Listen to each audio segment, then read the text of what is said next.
All right, guys, let's dive in. Dr. Ben Carson recently took the stage on The View, and well, let's just say it was intense. Dr. Carson, a former presidential candidate and a prominent political figure, left Whoopi Goldberg and the rest of the panel in shock with his direct and, honestly, unexpected responses about his endorsement of Donald Trump. This was anything but your average morning TV banter. And to be honest, it was kind of like watching a high-stakes tennis match where every serve had just a bit more spin than anticipated. So, here's what happened. When asked about why he endorsed Donald Trump back in the day, Dr. Sure, you get this question a lot, but why did you endorse Donald Trump? Carson paused, and you could tell he was choosing his words carefully. Well, you know, when I dropped out, my first choice went with me. But I said that. It was you, You know, I was going to remain neutral.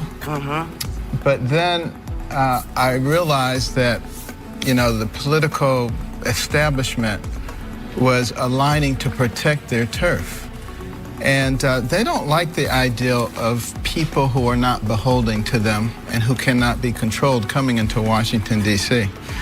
And that was one of the reasons they didn't like me very much, but I was easier to get rid of than Donald Trump. He explained that after he dropped out of the presidential race, his first choice, policy-wise, aligned with his own exit, kind of like a synchronized watches gears. He mentioned intending to stay neutral, but then pivoted, saying he saw the political establishment forming up like a fortress, trying to protect their turf from outsiders.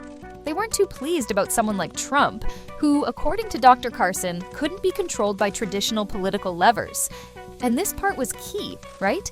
Sued by the Justice Department in the 70s for not allowing black tenants into his properties, and he settled with the Justice Department, even though he didn't admit any liability, any wrongdoing. It's very clear to those of us in the law that that means that there was something amiss, and it was a significant consent decree. So the notion that he is a fan of the African American community, I think is well. I will put it this way: I have met a lot of his employees, including African Americans, and they have nothing but good things to say. Somebody who's hired as many people as he has hired, and you can find very few people who have anything negative to say. Well, what about and then you have to look at his family.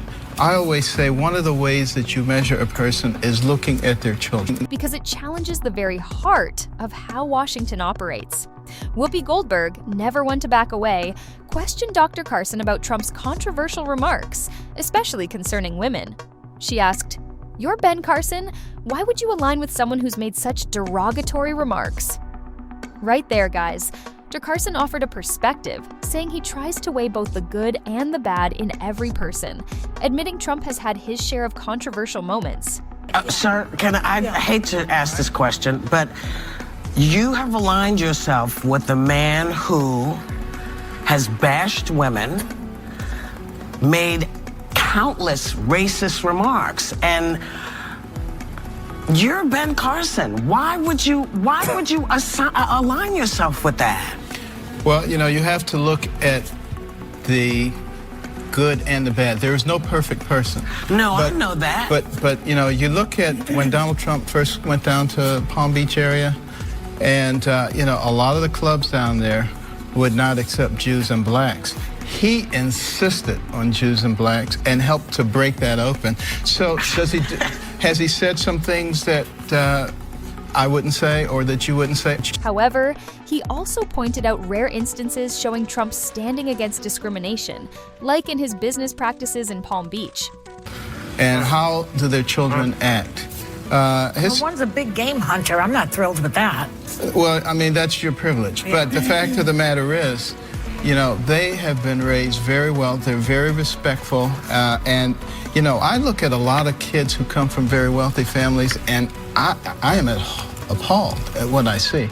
So there is no perfect person, but what I think is really the worst thing that threatens our nation right now is a political class, a ruling class, and they are so threatened by anybody who is not beholden to them, they will do virtually any. But what really got everyone's attention were his remarks about the Justice Department investigation into Trump in the 70s, his encounters with Trump's employees, African American ones included, and how they spoke positively about their boss. It didn't stop there. The dialogue also touched on Trump's family. Dr. Carson suggested that we can glimpse the true character of a person through their children. He noted that despite their wealth, Trump's children were well-mannered and respectful, which is not what you'd expect from every wealthy family. Next, Sunny Hostin jumped in, using her background as a former prosecutor to bring a razor-sharp focus back to the table. She talked about Trump's issues with racial diversity in the past, leaning on historical hubs where Trump faced legal scrutiny. Dr. Carson countered this by acknowledging the complexity of Trump's character, defending his own support by bringing the conversation back to the broader political stage. At the end of the day, see what I did there? He reiterated that while no one is perfect, the political structure itself needs individuals who can challenge its norms. Then it was Whoopi's turn, and she came with a pointed challenge, asking Dr. Carson about Trump allegedly belittling him personally in the past. Dr. Carson chuckled, brushing it aside like swatting a fly. For him, the issue was more significant than personal slights. He brought the conversation back to matters of governance, claiming his perspective was shaped by a broader view of what was happening within the nation's political framework. What really blew everyone away was how Dr. Carson deftly turned the conversation toward policy and governance rather than gossip or personal affections. He zeroed in on what he called America's dependency culture, arguing that both Democrat and Republican programs fed into this problem, transforming the land of opportunity into "what can you do for me?" He talked about his advocacy for creating opportunities, something he's passionate about long after his time in the operating room was done.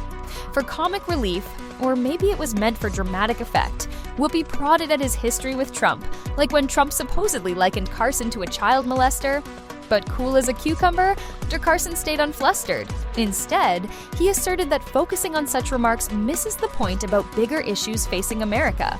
This knack for redirection seemed to leave the panel, at times, grasping for a new angle.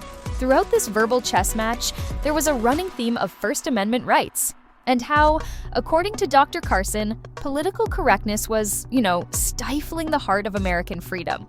This was echoed in a broader discussion about societal values and the role politicians have or should have in maintaining these.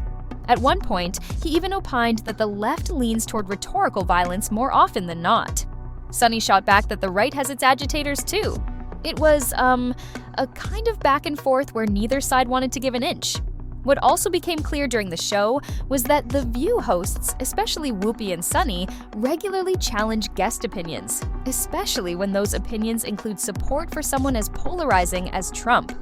Still, Dr. Carson stood his ground, taking criticism with the poise you'd expect from a world-renowned neurosurgeon.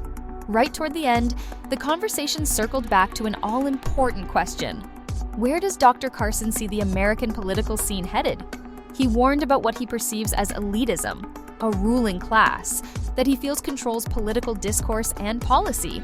He remarked on how dangerous it seems to him for that culture to remain unchallenged. I'm continuing to work on mechanisms of presenting ladders of opportunity that will allow the downtrodden in our society to climb out of the state of dependency. Right now, the programs that have been put forth by both Democrats and Republicans for the last few decades are doing nothing but creating more dependency. We've gone from a can-do nation to a what can you do for me nation. It's not a good thing, and it's not helping America, and it's not helping the world. Let me ask you this, Dr. Carson, and we know each other. I will say my husband went to Hopkins Medical School, and you and your wife and your family were always so gracious to us by inviting us into your home many times, fellowship, dinner. And so I know you are a man of family values.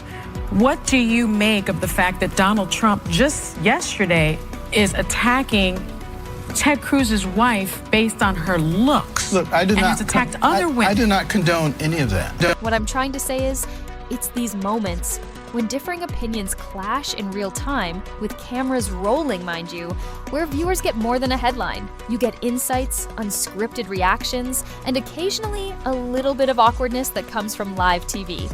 So folks, what do you think? Share your thoughts in the comments below. In that implicit in that endorsement, aren't you endorsing his behavior? Is not an endorsement of anything that anybody has said or done throughout their lives. The reason, again, that I'm endorsing him is because I recognize that we are heading down the exact same path that we have been on all along.